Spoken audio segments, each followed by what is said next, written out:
Good evening, students. Today I will continue my discussion on radioactivity. Okay.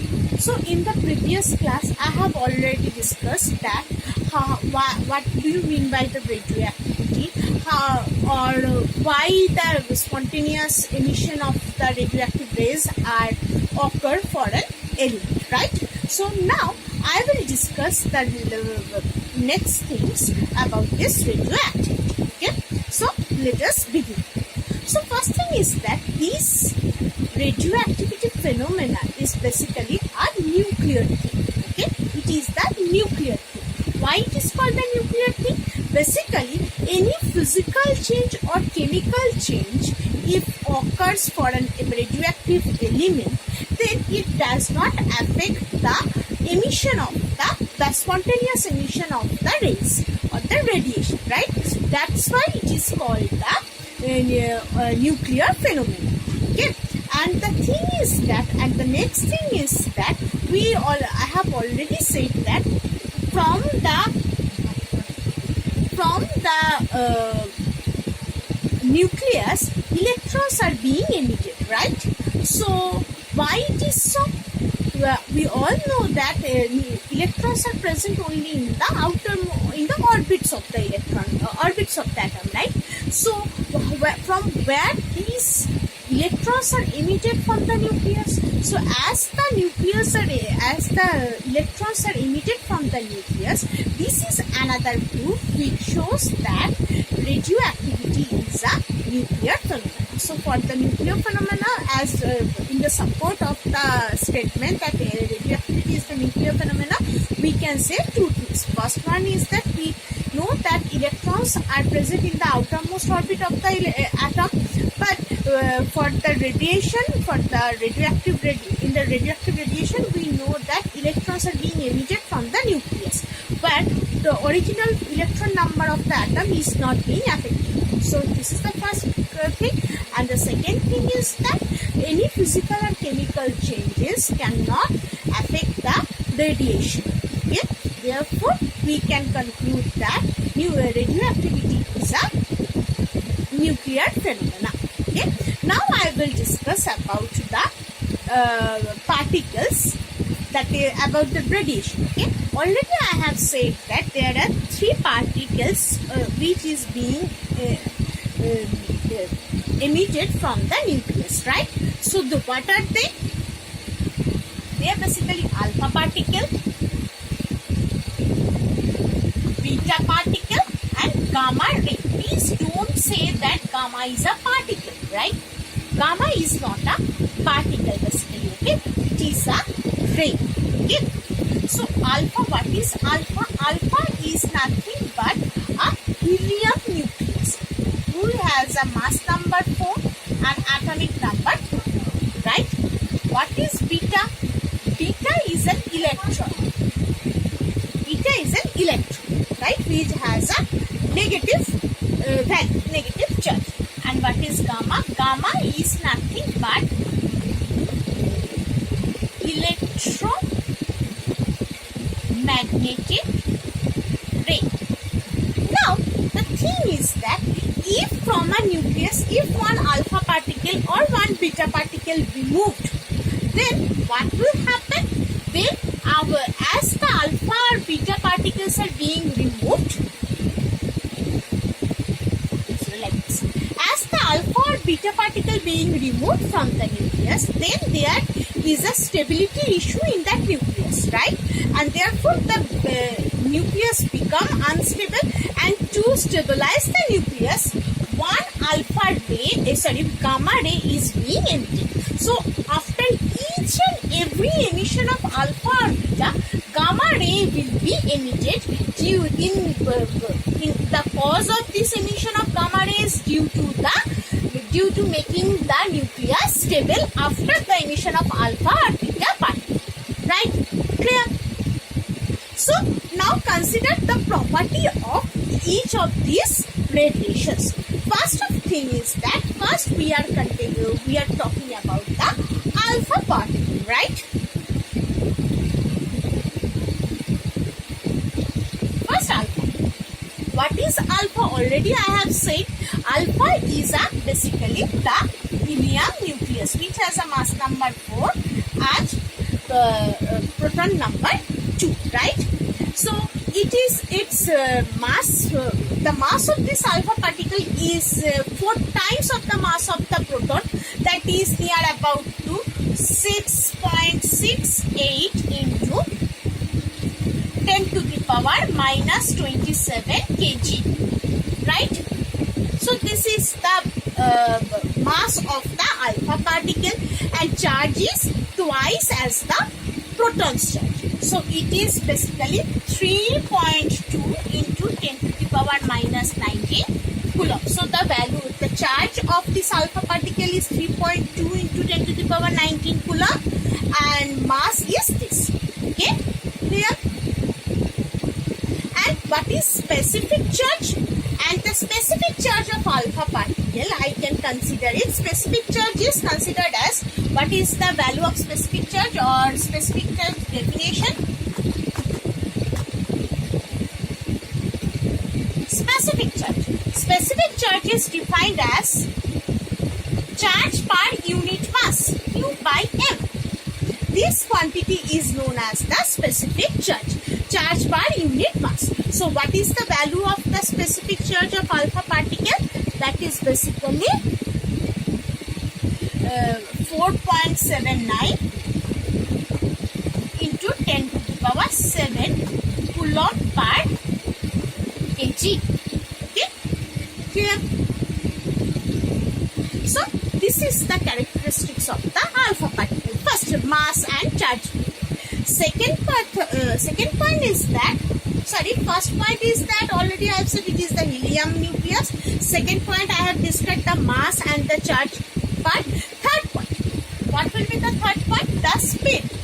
The speed of the alpha particle is order of 10 to the power 7 meter per second. So quite slow, corresponding to the gamma ray and beta ray, or gamma ray and gamma radiation and beta radiation. The speed of alpha particle is quite slow. Okay. So the thing is that it's as the velocity at the speed is slow, so it has a greater ionization power. What do you mean by, suppose this is the medium from which the alpha rays are passing, clear, or alpha particles are passing. Now, logically think that, what is the thing is that as the particle is moving very slowly, so it stays in that medium for a long time. That's why it has the capability to ionize the environment. Clear? So the ionization power of the alpha particle is very large. Okay? Speed is less, therefore the ionization power is large. Okay?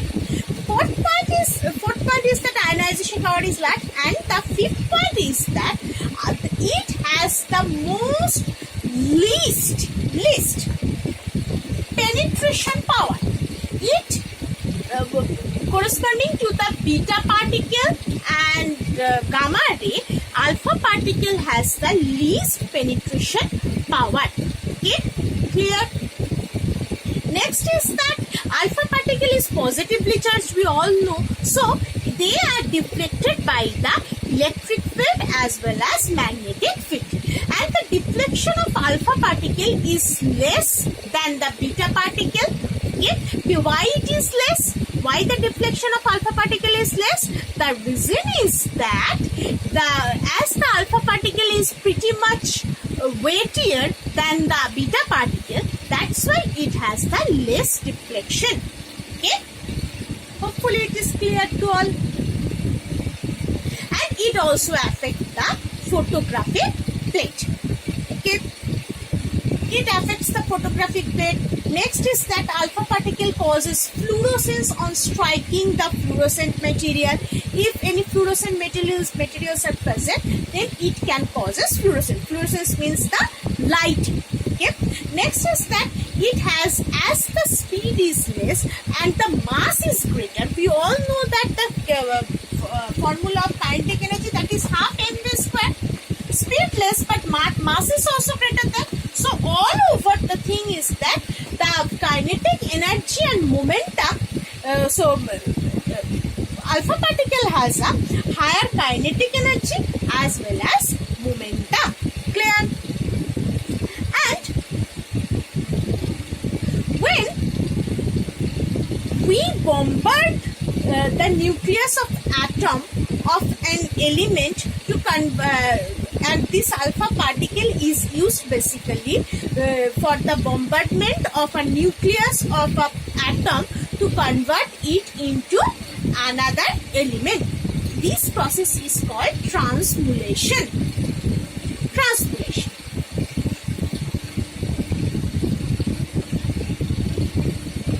Transmulation.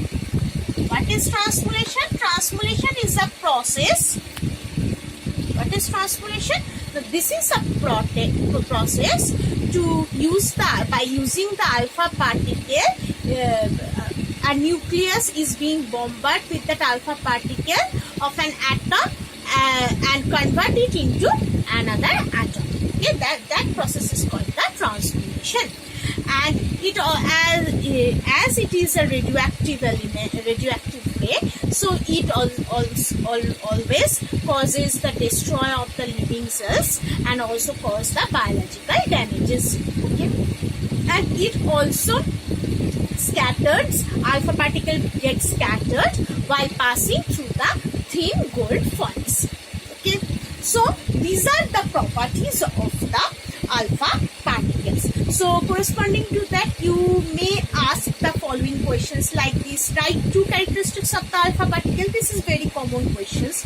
Next point is that why alpha particle has a greater ionization energy, or why alpha particle can have the greater ionization energy, or why it has the less penetration power, and the thing is that why it is less damage, why alpha particle cause less damage in the living cell corresponding to the beta and gamma. These are the common aptitude questions which you can face.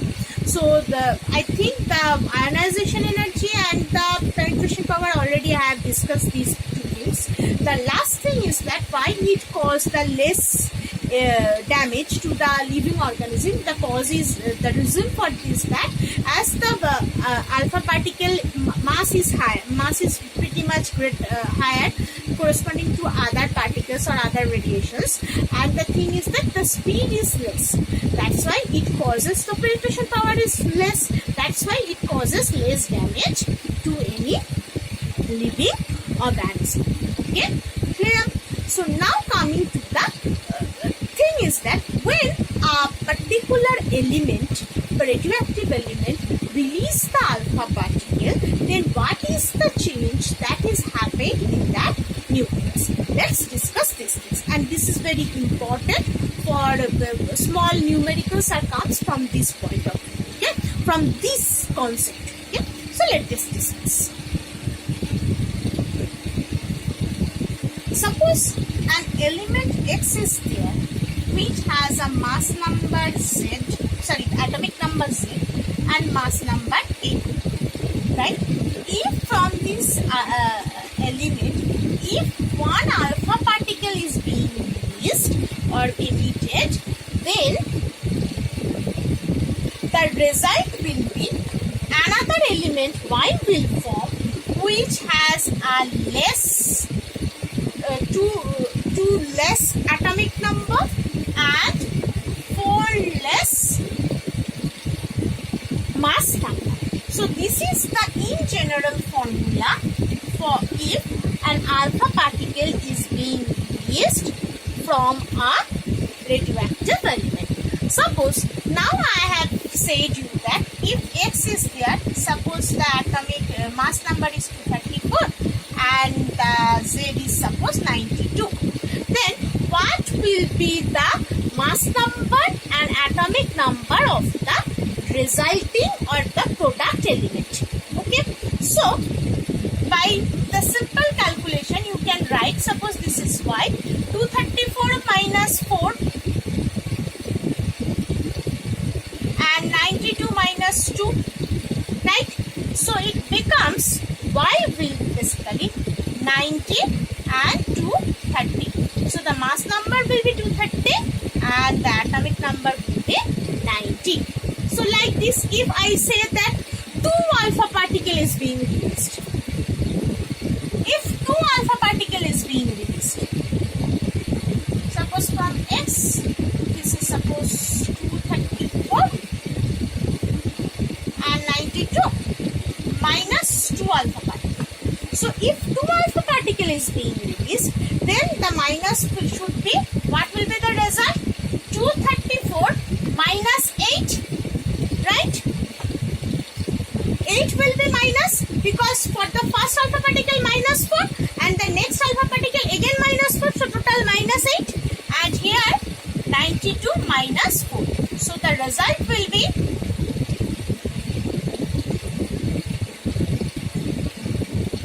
226 and here 88. Clear? So these type of short questions you can expect in your exam. Okay? So up to this it is done. For the alpha particle, the discussion has over, right? Now coming for the beta particle.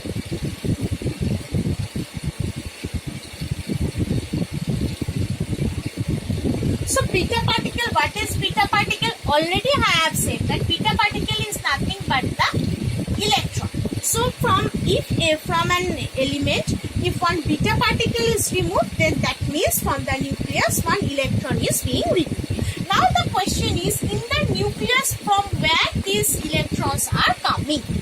Basically, I have already in the previous video, I have already said that in the nucleus always proton is converted into neutron and neutron is converted into proton by the exchange of the pi meson particle, right? So in that exchange of pi meson particle, when a proton converted into neutron, it produces one electron. And in the radioactivity part, the thing is that already nucleus is very much unstable. So therefore, to neutralize or to stabilize the nucleus, these excess electrons are being emitted as the beta particle. Okay? Clear? Hopefully it is clear to all. So in the next video, I will discuss the properties of the beta particle. Thank you.